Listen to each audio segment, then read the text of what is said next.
Elle a traversé l'Atlantique Nord à la rame, l'océan Pacifique à la rame, elle a triomphé de l'hémisphère sud. C'est Maude Fontenoy, que d'exploits. On ne sait même pas d'ailleurs, Maude, comment présenter. C'est une vie d'aventure, votre vie. J'aime la mer et j'ai voulu montrer que c'était possible pour une femme autant que pour un homme de réaliser ce genre d'aventure. Donc c'est pour ça que chacune de mes aventures en mer étaient des premières féminines et c'est dont on va parler dans ce livre. Oui, ben la mer et puis le faire partager. Alors on pourrait dire aussi faire partager dans les écoles, faire partager avec la fondation Maude Fontenoy, faire aimer la mer, la défendre. La transmission, vraiment. Moi j'ai 4 enfants, je leur transmets au travers de ma fondation. Ma fondation, ça fait 20 ans qu'elle existe. Moi, je suis bénévole, ça me prend 90% de mon temps. Et tous les matins, je me lève, je pense à la fondation, à nos programmes dans les maternelles, dans les primaires, dans les collèges, dans les lycées. Ouais. Transmettre cet amour de la mer pour ensuite investir chacun dans la mission de la protéger parce qu'aujourd'hui, elle tire le signal d'alarme. Oui, ambassadrice auprès de l'Éducation nationale pour cette mission auprès des jeunes. Parce qu'on a l'impression qu'aujourd'hui, la mer, on parle bien sûr de la planète, de la défense de la planète, il y a la COP en ce moment, mais est-ce qu'on n'oublie pas les océans ? Moi, je reste persuadée qu'on les a longtemps malheureusement oubliés. Ils ont été on rejette 10 millions de tonnes de déchets dans les océans chaque année. C'était un peu le grand espace très loin dans lequel on pouvait inlassablement jeter nos déchets. Et pourtant, les océans, notre planète, quand on la regarde, Thomas Pesquet voudrait vous le dire, on voit d'abord une boule bleue. Les 3/4 de la planète sur laquelle nous sommes là posés, eh bien, c'est d'abord de l'océan. Et en fait, les océans, c'est à la fois la vie. La vie, elle est née dans la profondeur des océans il y a 4 milliards d'années. Donc la vie vient du fond de la mer. Et aujourd'hui, les humains, petits humanoïdes que nous sommes, on va chercher des solutions en mer pour assurer notre survie. Donc c'est vraiment le trésor qui permet, la machinerie qui permet la vie sur Terre. Et pourtant, oui, on n'en parle pas. Il y a eu le One Ocean Summit, fort heureusement voulu par le président Macron. Bon, on en a parlé pendant 2 jours, et puis après, là, voilà, les océans ont toujours été. Cru, Maude, oui. Vous vouliez faire de la politique, vous vous êtes dit on peut peut-être changer les choses, c'est dit que quoi, non, l'écologie, politique, ça marche pas ? Moi, j'ai toujours cherché à agir et j'ai cherché le meilleur levier pour le faire. Et aujourd'hui, je me rends compte que c'est vraiment à travers l'éducation, à travers la transmission, à travers les vocations qu'on fait naître, le travail qu'on fait dans les écoles, dans les entreprises, à travers les livres, les films. C'est comme ça, je pense, qu'on est le plus efficace. Plus qu'en se collant par terre ou en aspergeant de soupe des tableaux de maître. Je pense, moi, qu'on passera dans rassembler et dans responsabiliser chacun, plutôt que de montrer du doigt les uns aux autres. On a besoin d'être ensemble pour y arriver. Oui, parce que l'océan, ça rassemble. Alors là, vous disiez, en mode, voilà, ce livre, c'est Femme Océane. Alors, vous en êtes une, hein. On peut dire une femme océane. Hein. Alors, c'est vrai que moi, je rends hommage à mes modèles, à des héroïnes pour moi, celles qui m'ont inspirée, à ces premières femmes en 1780 qui embarquaient sur des bateaux travestis en hommes.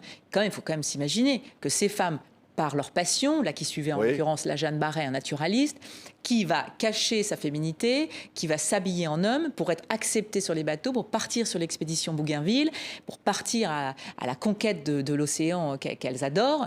Et puis des femmes qui sont les premières océanographes, des premières femmes à plonger dans les bathyscaphes, des premières femmes embarquées sur des bateaux, les premières femmes marins-pêcheurs, des femmes engagées pour la mer. Et je rends hommage à ces femmes qui sont, pour certaines, peu connues, voire pas du tout connu, et que j'avais envie de mettre en lumière avec un travail iconographique fait par le Cherche-Midi, qui, je pense, rend ce livre un bel objet d'amour de la mer et des femmes. Beaucoup d'illustrations, beaucoup de tableaux, de photos, etc. Et des portraits, comme vous le disiez, un mode. On se dit, mais bon sang, c'était absolument très difficile pour une femme d'aller en mer, de partir comme ça sur ces expéditions. Il fallait beaucoup de courage.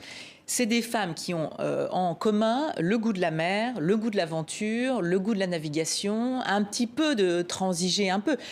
Alors, on parlait de Jeanne Barret en 1780 qui a embarqué en se travestissant en homme. Après, on parle un peu des femmes pirates qui partaient pour l'aventure en mer. Mais on parle aussi de ces femmes, par exemple, plus récemment, comme Sonia de Borodeschi, qui est quand même, il faut quand même savoir qu'il y avait la loi Colbert. La loi Colbert interdisait l'accès aux bateaux aux femmes. Donc les femmes n'avaient pas le droit d'être sur les bateaux de commerce, les bateaux de pêche, ni les bateaux de la marine. C'était interdit. Il a fallu attendre Sonia de Borodeschi en 1963, donc c'est quand même hier, pour faire abroger cette loi et que les femmes soient enfin autorisées à mettre le pied sur un navire.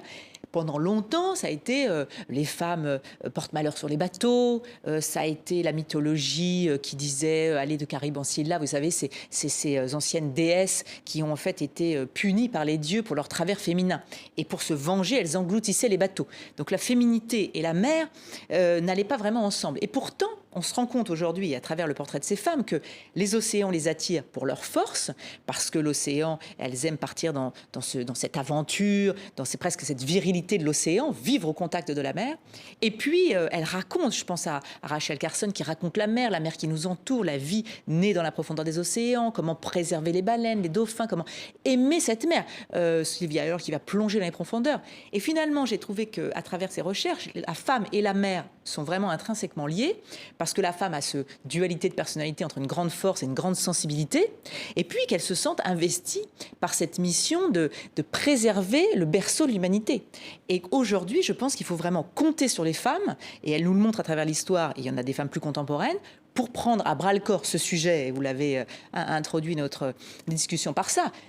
Il y a urgence à préserver nos océans. Et je pense que les femmes sont vraiment les mieux placées aujourd'hui et les plus engagées, parce qu'elles ont compris que la marmite de l'humanité, c'était d'abord l'océan. 22 000 médicaments viennent d'abord de l'océan. On parle d'énergie, ce sont les énergies de la mer. L'oxygène que l'on respire, là, sur ce plateau, 1 poumon sur 2 qui ne respire que grâce à l'océan. Donc c'est vraiment la machinerie qui permet la vie sur Terre. Et je crois que les femmes ont compris l'urgence et qu'elles le font dans un souci d'accompagnement et je l'espère, de réalisme et de pragmatisme. Oui. Alors, c'est une aventure. Ce sont des aventures et des personnages, je disais, absolument incroyables. Il faut vraiment, vraiment lire ce livre au Cherche Midi. Je disais, c'est un beau cadeau, ce bouquin. C'est un travail incroyable que vous avez fait là. Mais en même temps, on se dit, bon sang, ces femmes-là, on ne les connaissait pas. Et c'est vrai qu'on avait l'image d'un milieu macho. On voit ces marins qui gagnent les routes du Rhum ou d'autres, mais on ne pensait pas à ces héroïnes.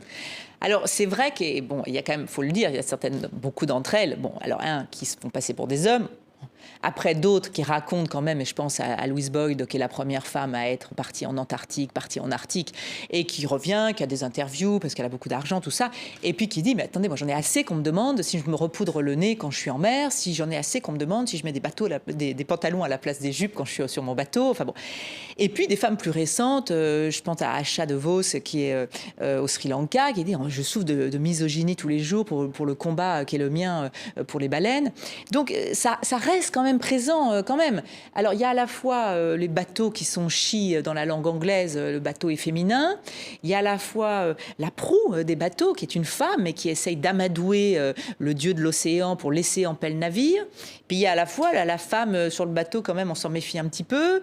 Et puis à la fois quand même un milieu qu'on a associé beaucoup un petit peu à la force. Et les femmes, moi je sais que moi, quand je suis arrivée dans mes aventures à la rame ou à la voile, les titres, c'était « c'est pas une gonzesse celle-là, elle en a, un vrai, franchement, c'est un vrai mec ». Enfin, tu vois, et ça, c'était hier. Ouais. Donc, il y a encore des mentalités à changer, mais à travers cet hommage que je fais à ces femmes-là, je dis aux femmes d'aujourd'hui, voyez, allez-y, battez-vous, peu importe. Et vous trouverez même des alliés, parce que Jeanne Barret, quand elle part sur l'expédition Bougainville, il y a le capitaine Bougainville qui la soutient finalement, qui a bien compris que c'était une femme, mais qui le cache, et puis qui lui autorise à porter des armes pour se défendre, parce qu'on pense bien que ça ne va pas être facile. Et donc, voilà, on trouve des alliés. Donc, il faut s'appuyer sur ceux qui vous soutiennent. Et puis, voilà. Vogue, faut larguer les amarres et il faut se lancer. Oui, c'est vrai, c'est un appel au large, hein, pour les femmes en particulier, un mode. Et effectivement, quel courage. Je pense, la femme requin, ce sont des surnoms qu'on donne à ces personnages incroyables. Ce sont des femmes qui affrontent le danger.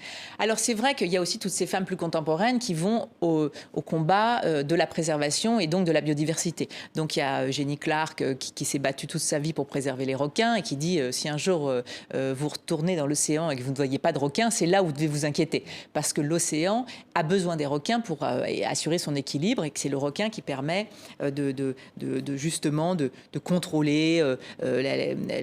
C'est un équilibre qui est tenu par cette espèce qui est le super prédateur. Et du coup, il y a la femme qui protège les tortues en Polynésie, il y a les femmes qui ont plongé dans les profondeurs, qui ont découvert la force des abysses. Vous savez que dans les abysses, quand même, il y a cette fameuse lumière bleue. On découvre qu'à 1000 mètres, mètres, 2000 mètres, dans ces profondeurs. Il y a quand même 10 000 mètres de profondeur dans l'océan. En fait, tu as quand même 10 kilomètres sous tes pieds, avec des poissons qu'on ne connaît pas, et avec ces poissons qui fabriquent de l'électricité naturellement. Comment fabriquer l'électricité en autonomie. Donc aujourd'hui, ça doit être considérablement étudié. Et c'est vrai qu'il faut quand même le dire, on investit 100 fois plus dans le spatial. On pense d'abord, et l'actualité ne me démentira pas, hein, on pense d'abord à partir installer une capsule d'habitat sur la Lune. On allait plus souvent sur la surface de la Lune que dans la profondeur des océans. Donc on délaisse ce grand bleu qui fait les 3/4 du globe pour aller conquérir. Et je pense qu'il y a une conquête océanique qu'on devrait mener. Ouais. Ouais, ce que je trouve absolument incroyable aussi, c'est de se dire, bon sang, mais ce livre-là n'existait pas. Il n'y avait pas de bouquin comme ça, c'est le premier.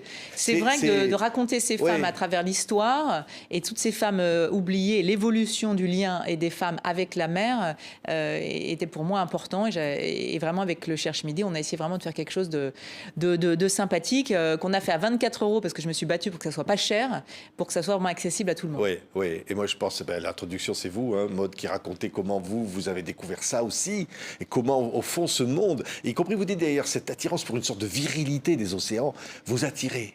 C'est vrai que moi, je parle de mon exemple, de pourquoi est-ce que, voilà, petite fille, tu peux aimer regarder la mer, et adulte, tu peux aimer partir. On aime ces grands espaces sans porte, on aime cet endroit où on est libre d'être dépossédé de tout. Je peux vous assurer que quand on est en train de traverser l'océan à la rame, qu'on regarde sa grande carte et qu'à un moment donné, on met son petit point GPS et qu'on est là en plein milieu, et qu'on se dit, là, il y a le bleu partout, et qu'on se dit, mais attends, je suis arrivé là par ma simple volonté, détermination, organisation, des sacrifices, mais il y a un bonheur quand même de réalisation. Et moi, ce que m'ont appris mes aventures, et je pense que c'est un peu le lien avec ces femmes, c'est que, je vais vous étonner, mais le bonheur n'est pas forcément confortable.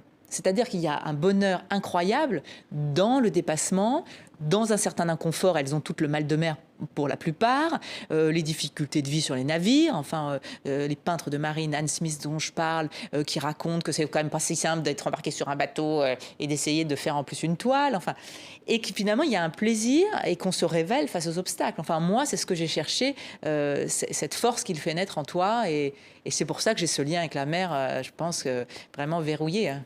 Ouais. qui est dans vos yeux, Maude. Toujours. Voilà, ça s'appelle Femmes Océanes, ces héroïnes qui nous embarquent en mer. Aux éditions Cherche Midi, c'est un magnifique bouquin. Merci beaucoup, Maude. Merci à vous.